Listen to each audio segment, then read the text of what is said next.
the valid criticisms of that game, where there were a lot of people this time around that actually were saying, I didn't like the control being taken away from me as much. And it was rare to see a game of that caliber and that brilliantly executed caliber still sort of called out a little bit in the press. I mean, Eurogamer, I think, was really the only site that mentioned it, and they gave it a really good review, and you would have thought they would have said it's a piece of shit and they went home and killed your mother.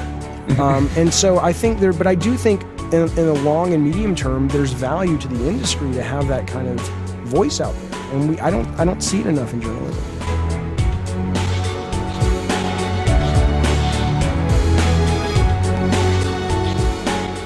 Well, I think one of the reasons why you don't see that very often is because people who do stick their neck out. I think it was Simon Parkin who wrote that Eurogamer review. I mean, maybe I'm wrong, but for Uncharted, and he dogged it, and I thought those were appropriate criticisms.